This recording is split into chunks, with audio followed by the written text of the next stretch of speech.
Olá, meus amores prediletos, tudo bem com vocês? Sejam super bem-vindos a mais um vídeo aqui no canal.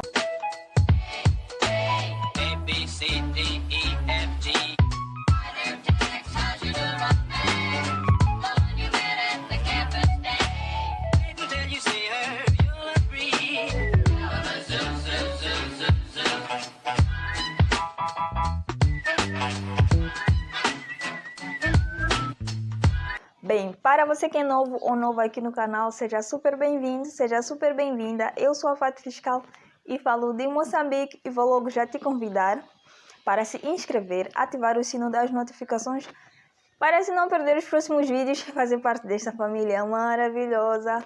Bem, pessoal, no vídeo de hoje, por sugestão de um inscrito, tem mais uma reação, porque eu sei que vocês amam muito reações. E hoje eu vou reagir a como funciona o sistema político no Brasil. Muito obrigada pela sugestão. E sem mais delongas, se você já gosta deste vídeo, gosta do tema, gosta de reações feitas pela Fati Fiscal, não deixe de curtir, comentar, compartilhar e deixar muitas sugestões aqui nos comentários, tá bem? Sem mais delongas, bora lá entender o sistema político no Brasil.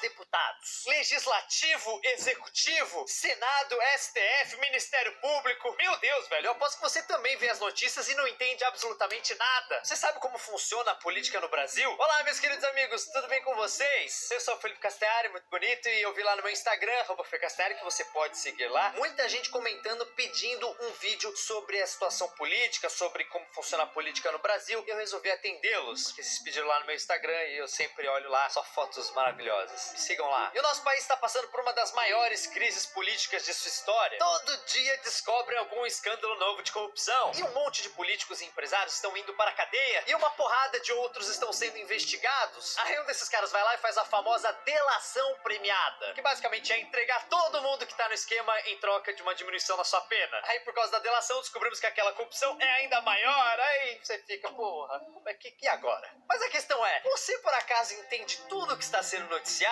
Porque é extremamente fácil se perder no meio de várias nomenclaturas que você não faz ideia do que significam. Falam de Congresso Nacional, STF, Ministério Público. Velho, é tanta sigla que fica difícil entender quem manda em quem decide o quê, quem prende quem. E a questão é que precisamos entender isso, porque são essas pessoas e instituições que vão definir o que vai acontecer com o Brasil daqui pra frente. E é isso que eu vou tentar explicar nesse vídeo de uma maneira bem simples. Não é pra se aprofundar, é pra ser simples pra você entender como o governo brasileiro funciona, como ele deveria funcionar. Nosso sistema de governo aqui no Brasil se chama presidencialismo. É bem fácil. Só que isso não quer dizer que o presidente manda em tudo. Ele é obviamente a pessoa mais importante do governo, mas ele não tem poderes absolutos. Porque caso ele tivesse, ele seria um ditador, igual o gordinho lá da Coreia do Norte, gosta de soltar míssil na cabeça dos outros, igual esse cara. O nosso Estado brasileiro é formado por algo que você já deve ter ouvido falar na escola ou em algum momento da sua vida: os três poderes. E para você entender melhor como funciona a divisão desses três poderes, vamos fazer de conta que estamos falando de uma empresa que tem 3 diretorias diferentes. A primeira diretoria se chama Poder Executivo, que basicamente administra essa empresa, ou seja, administra o Brasil. Nossa segunda diretoria é chamada de Poder Legislativo, e é a parte da empresa que define as regras por ali. Como, por exemplo, sexta-feira é dia de usar casual e também não pode matar o coleguinha da outra baia. Então, claro, as regras dessa empresa são equivalentes às leis do nosso país. E se rolar algum conflito por causa dessas regras, né, as leis, quem vai cuidar dessa treta é a nossa terceira diretoria, chamada Poder Judiciário. Até aqui tudo bem tranquilo, certo? Só que a questão é que essas 3 diretorias não tem só uma ou duas pessoas trabalhando nelas. Na verdade, o que não falta dentro de cada uma dessas diretorias são gerentes e coordenadores. Então vamos olhar os principais departamentos de cada uma dessas diretorias, porque aí você vai começar a entender melhor como elas funcionam. O grande chefe da nossa primeira diretoria, da diretoria do Poder Executivo, é o nosso presidente. O presidente da nossa empresa, né? Ou seja, o presidente do Brasil, que tem um monte de gente assessorando ele. Tem assessor pessoal, secretário da comunicação, assessor especial, enfim. Mas o que importa aqui pra gente são os ministérios. Se estamos pensando no Poder Executivo como uma das diretorias da nossa empresa Brasil, então os ministros desses ministérios seriam tipo gerentes nomeados pelo presidente para cuidar de determinadas áreas da empresa. Por exemplo, teria o ministro do RH, que iria gerenciar ali toda a questão do RH na empresa. No Brasil temos coisa como o ministro da Educação, que cuida das escolas e universidades, autoridades, o ministro da Fazenda, que é o gerente da economia do país, e por aí vai. Então calma, não ache que o ministro da Fazenda cuida da qualidade dos nossos bois e vacas no Brasil. Não. Então esse é o poder executivo. Agora vamos ver outra diretoria chamada de poder legislativo. Essa diretoria é o nosso Congresso Nacional, que fica naquele prédio que todo mundo conhece, as duas torres e as bolas, né? E o Congresso na nossa empresa é um departamento que tem duas equipes diferentes, com 513 deputados de um lado e 81 senadores do outro. São essas pessoas que fazem as regras da nossa empresa, ou seja, as leis do nosso país. E esses caras são importantes pra cacete. Além disso, muita coisa que o presidente da nossa empresa quiser fazer precisa ser aprovado pelo Congresso. Por exemplo, o presidente da nossa empresa acorda e fala assim: não, a partir de hoje todo mundo vai usar roupa rosa na empresa aqui na segunda-feira. Segunda é o dia da roupa rosa. Não é assim que funciona, porque o projeto dessa lei precisa antes passar pelo Congresso. Aí lá rola uma votação para ver se ela é aprovada ou não. Porém, o presidente também pode fazer um negócio chamado medida provisória, que é algo que precisa começar a ser cumprido imediatamente. Por exemplo, no caso que eu citei, na próxima segunda-feira, todas as pessoas teriam que estar de roupa rosa, senão ia ter problema. Só que essa medida provisória só se torna uma lei se o Congresso aprovar essa medida. E eles podem não aprovar. Aí, nesse caso, as pessoas voltariam a usar qualquer tipo de cor de roupa na segunda-feira. Só que isso é uma mão de via dupla, porque o presidente também tem o poder de vetar alguma lei que foi aprovada pelos senadores e deputados no Congresso. Agora, se temos uma diretoria que faz todas as regras e tudo mais, a gente vai precisar de outra diretoria para ter certeza e garantir que essas leis sejam cumpridas. E aí que entra a nossa terceira diretoria, que é o Poder Judiciário. O Poder Judiciário tem vários departamentos, só que o mais importante deles é o Supremo Tribunal Federal, o famoso STF que vocês ouvem direto aí nas notícias. Ele tem 11 membros que são chamados de ministros, só que não é igual aos ministros do Ministério da Educação e tudo mais do Poder Executivo. Esses caras são juízes. O Supremo Tribunal Federal, como o nome já diz, é supremo, é o mais foda, é o mais top. Agora, abaixo dele existem vários outros tribunais. Tem o Superior Tribunal Eleitoral, Tribunal Superior do Trabalho e vários outros tribunais, cada um cuidando de um assunto específico e que formam o Poder Judiciário. Tá, Cassaro, mas e a Polícia Federal, que tá toda hora nas notícias, saindo com malas e computadores da casa de político, e tem já... Pois é, aqui passa muita notícia de criminalidade no Brasil, aí eu fico sem entender.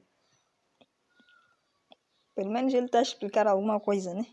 japonês da Federal, quem são esses caras? Aonde eles se encaixam nessa hierarquia? Apesar de ser uma força policial, a Polícia Federal está ligada ao poder executivo, porque ela é subordinada ao Ministério da Justiça. Lembra dos ministérios? Então, ela é subordinada ao Ministério da Justiça. Então ficou claro, temos as nossas três diretorias, né? O poder executivo, legislativo e judicial da nossa empresa chamada Governo Federal do Brasil. Só que aí temos uma pegadinha, porque existe um órgão independente do governo, chamado Ministério Público Federal, que tem a função de basicamente ficar de olho no que a galera de cada uma dessas três diretorias estão fazendo. É tipo um fiscal da empresa que fica de olho nas diretorias e nos diretores. Quem comanda o Ministério Público é o Procurador-Geral da República. Se o presidente, um senador ou um ministro comete algum tipo de crime, é o Procurador-Geral da República que cai matando em cima do desgraçado. Obviamente, o Ministério Público precisa de liberdade total para fazer o seu trabalho. Inclusive, eles também podem acionar a Polícia Federal para alguma investigação, só que o Ministério Público não é visto como um quarto poder. Então temos as nossas três diretorias e o fiscal, que é o Ministério Público. Se você está se perguntando, essa ideia de dividir tudo em três poderes não é ideia nossa. Esse pensamento rola desde a Grécia Antiga e ganhou uma versão moderna, que é a teoria de tripartição dos poderes, de um filósofo francês chamado Montesquieu. E hoje isso é usado em vários países do mundo porque é um sistema que pode funcionar bem demais, ou na teoria deveria funcionar. É como se fosse um triângulo. Os três poderes ficam equilibrados e cada um deles é fiscalizado pelos outros dois. Mas como funciona essa fiscalização, Castanhari? Para vocês entenderem, vamos fingir que eu sou o presidente da nossa empresa Brasil Limitada. Eu concorri pelo PN, Partido Nostalgia, e eu ganhei. Ganhei logo no primeiro turno porque eu prometi trazer a TV Globinho de volta. Todo mundo votou em mim. Então agora eu sou o presidente Castanhari, chefe de governo e chefe de estado. O quê? Chefe de governo e chefe de estado? Como assim? É porque essas duas coisas são diferentes. O chefe de estado é o maior representante público de um estado. Só que às vezes esse cara pode não ter nenhum tipo de poder administrativo. E o chefe do governo é o chefe que manda na diretoria do executivo dessa empresa, no caso, país. Parece complicado, mas vocês já viram isso em outros países, vocês só não sabiam que era dessa maneira. Como por exemplo, na Inglaterra. Lá o chefe de estado é a rainha, porque é ela quem representa o estado inglês. Só que ela não apita muita coisa, porque quem manda mesmo no governo é o primeiro-ministro, que é o chefe de governo, do executivo. Aqui no Brasil, como rola em vários outros países presidencialistas, as duas funções são exercidas pelo presidente, que é o chefe de estado e também o chefe do governo. Tudo beleza, só que aí eu virei presidente e descobriram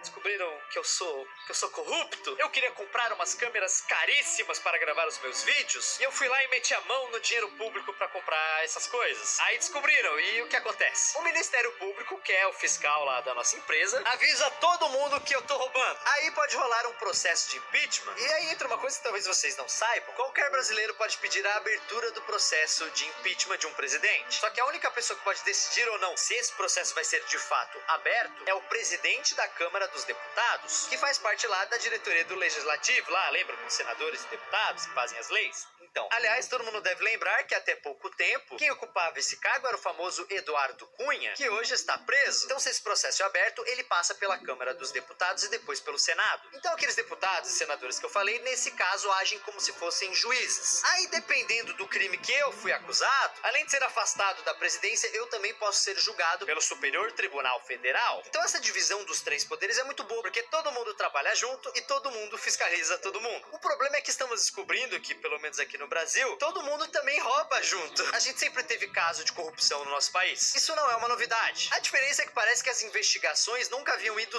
tão a fundo. A questão é que agora lá com a Lava Jato, estamos vendo que o negócio tá ficando cada vez mais feio. E a cada escândalo vemos milhões de reais desaparecendo dos cofres públicos. Só que como que essas coisas chegaram a esse ponto no Brasil? Mesmo a gente tendo um sistema de governo aparentemente tão equilibrado, e que mesmo não sendo perfeito, aparentemente funciona muito bem em outros países, infelizmente não temos como mapear a origem da corrupção de cada caso que aparece. Mas existem sim algumas coisas que estão derrubando o nosso país e que podemos analisar. Uma dessas coisas envolve aqueles empresários que estão sendo investigados, né? Então toda hora nas notícias aí os empresários que têm muita grana. E como eu expliquei, a nossa Brasil LTDA tem 3 diretorias e nenhuma delas se chama grandes empresários. Ou seja, esses empresários não tinham que ter nenhum tipo de relação obscura e promíscua, safada, com o nosso governo. Só que aí esses caras procuravam os nossos políticos. Me ajuda aqui com essa lei que tá prejudicando o meu negócio. Aí eu te dou um tanto de dinheiro aqui por baixo dos panos. E um dos motivos pelo qual isso acontece é que o representante do nosso executivo, o presidente, e o legislativo, o Congresso, são eleitos separadamente. O presidente, como eu disse, ele indica os ministros lá dos ministérios. Só que ele não tem como selecionar os deputados e senadores do Congresso, porque esses caras são eleitos por vocês, por mim, por nós. O problema é que o presidente precisa que a maior parte do Congresso apoie ele. Senão ele não consegue aprovar nenhum tipo de proposta, porque essas propostas precisam ser aprovadas pelos caras do Congresso. Outra questão é que aqui no Brasil temos uma cacetada de partidos políticos. E esses caras fazem um monte de alianças bizarras. Aí por causa dessas alianças, depois que rolam as eleições, rola aquela grande distribuição de cargos entre aliados e amigos desses aliados. E aí o governo fica parecendo um Frankenstein ideológico. E com essa mistureba de partidos, esse cenário meio caótico, fica ainda mais fácil para os empresários pedirem uma ajudinha. Outra coisa que rola também é que essas empresas apoiam vários políticos durante suas campanhas eleitorais. O que não deveria ser um problema se todo mundo fosse honesto. Porque o que acontece? Algumas dessas empresas vão lá e fazem doações milionárias a todos os candidatos. É festa. Porque aí qualquer um que for eleito já assume o cargo com o rabo preso, devendo favores para essas empresas. Ou seja, por causa disso, esse sistema começou meio que a desandar. E por favor, não me entendam mal. Isso não quer dizer que os empresários são todos malvadões e os políticos são virgens que foram corrompidas. Porque se alguma pessoa do governo ficar sabendo de algum esquema de corrupção, ela tem a obrigação de avisar o Ministério Público, o fiscal. Só que muita gente do governo faz exatamente o contrário. Eles ou pegam a parte deles e ficam na boa, ou eles negociam o silêncio deles. Então tem presidente, tem ministro, senador, deputado, procurador, juiz, toda essa galera sendo investigada. E eu sei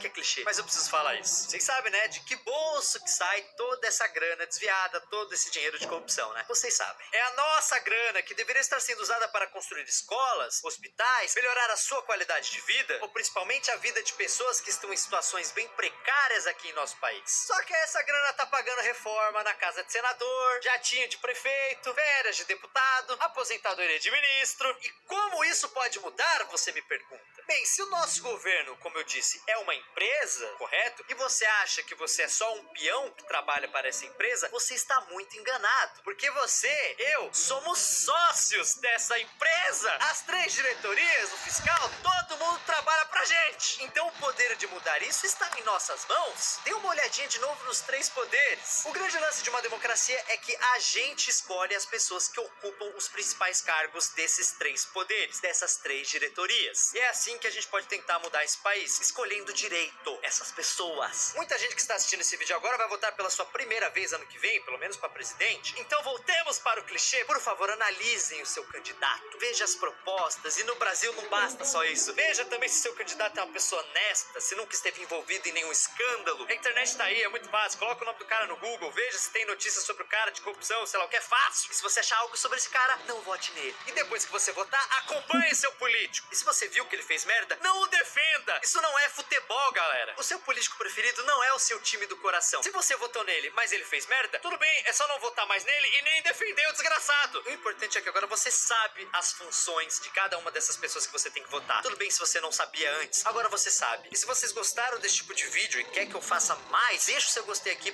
Bem, foi meio conturbado, né? Mas consegui perceber um pouquinho de como é que funciona o sistema político no Brasil. Se você gostou desta reação, não deixe de curtir, comentar, compartilhar e deixar muitas sugestões de vídeos que você queira ver aqui no canal, tá bem? Beijinhos, portem-se bem. Bye!